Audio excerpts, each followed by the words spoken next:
Penelitian terakhir menunjukkan nanoplastik telah ada di lingkungan.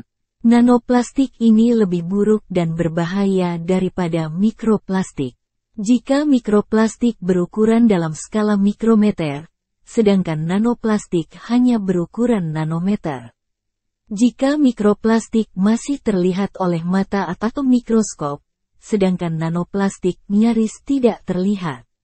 Nanoplastik terbentuk ketika potongan-potongan plastik yang lebih besar terurai karena sinar UV, gelombang, enzim alami, atau faktor lingkungan lainnya. Pencemaran ini terjadi seiring dengan lamanya waktu sampah plastik yang mengalami degradasi akibat adanya tekanan mekanis atau radiasi ultraviolet matahari menjadi mikroplastik dan nanoplastik. Masuknya polutan partikel ini juga bisa melalui sistem pernapasan karena partikel nanoplastik juga tersebar di udara. Nanoplastik dapat terurai dan terlepas ke udara, misalnya ketika seseorang memperbaiki pipa saluran pembuangan. Setelah mengudara, nanoplastik dapat melayang sejauh ribuan kilometer hingga kutub bumi. Metode terbaik mendeteksi nanoplastik bergantung pada jumlah pengambilan sampel di air laut dan proses filterisasi.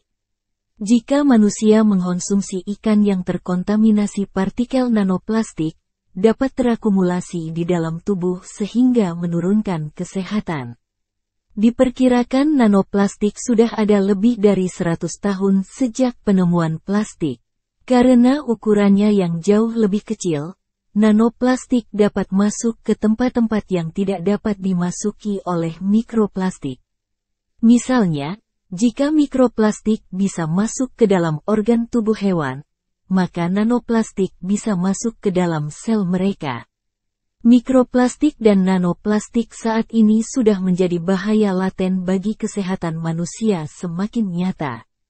Hasil penelitian menunjukkan, setiap tahunnya rata-rata orang memakan sekitar 50.000 partikel mikroplastik, dan juga dalam jumlah yang sama kita menghirupnya melalui udara yang tercemar. Jika masalah ini tidak segera diantisipasi, maka dalam waktu dekat mikroplastik dan nanoplastik akan menjadi masalah kesehatan yang sangat serius bagi Indonesia. Sampah plastik telah terbukti mempengaruhi lebih dari 660 spesies laut di seluruh dunia. Plastik yang dikenal ringan, kuat, tahan lama, serta murah, dan karakteristik ini membuatnya cocok untuk pembuatan berbagai produk. Namun, plastik juga dapat membahayakan lingkungan hidup. Ancaman plastik yang paling menonjol bagi kehidupan akuatik terjadi dari proses konsumsi rantai makanan. Banyak orang yang tidak sadar bahwa kontaminasi mikroplastik ini sudah masuk ke dalam rantai makanan dan akhirnya masuk ke dalam tubuh manusia. Hal ini akan berdampak buruk tidak saja pada lingkungan namun juga pada kesehatan masyarakat tanpa disadari banyak orang. Nanoplastik membawa segala macam bahan aditif kimia yang bisa menyebabkan sel-sel stres, kerusakan DNA, dan perubahan metabolisme atau fungsi-fungsi sel. Sekitar 90% dari partikel plastik yang ditemukan di air mineral adalah nanoplastik yang tidak terdeteksi di penelitian sebelumnya.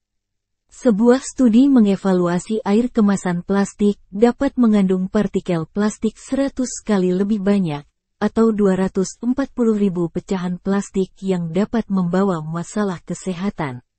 Sumber lain dari sebuah penelitian baru, menunjukkan bahwa sebuah botol air berkapasitas 1 liter, 33 ons, rata-rata mengandung sekitar 240.000 fragmen plastik. Dan dari sumber yang lain lagi, mengungkap temuan 250.000 potongan partikel nanoplastik yang sangat kecil dan tidak terlihat ada di dalam botol kemasan.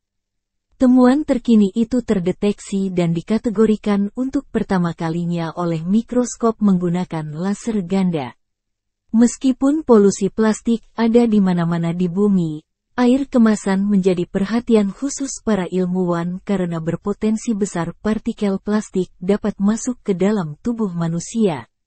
Sebuah penelitian yang diterbitkan pada tahun 2022 menemukan bahwa konsentrasi mikroplastik dalam air kemasan lebih tinggi dibandingkan air keran. Sebuah laporan dari tahun 2021 memperingatkan bahwa membuka dan menutup-tutup botol plastik berisi air dapat melepaskan serpihan plastik kecil ke dalam cairan. Mereka juga berencana untuk menyelidiki nanoplastik dalam sampel air keran dan salju yang dikumpulkan dari Antartika bagian barat. Dunia saat ini sedang tenggelam di timbunan polusi plastik, dengan lebih dari 430 juta ton plastik diproduksi tiap tahunnya, dan mikroplastik ditemukan di lautan dunia, makanan dan air minum, di mana sumber-sumbernya banyak yang berasal dari pakaian dan filter rokok. Hampir seluruh peneliti menyatakan untuk mengurangi konsumsi AMDK, air minum dalam kemasan. Para peneliti telah mulai mengurangi penggunaan air minum dalam kemasan setidaknya separuhnya, lalu mulai lebih mengandalkan air yang disaring di rumah. Penelitian modern mengenai dampak nanoplastik terhadap lingkungan laut, di antaranya adalah sebagai berikut. Nanoplastik berdampak negatif terhadap ukuran, kesuburan dan perkembangan embrio Daphnia, krustasea kecil yang ukuran tubuhnya tidak melebihi 6 mm bahkan di usia dewasa.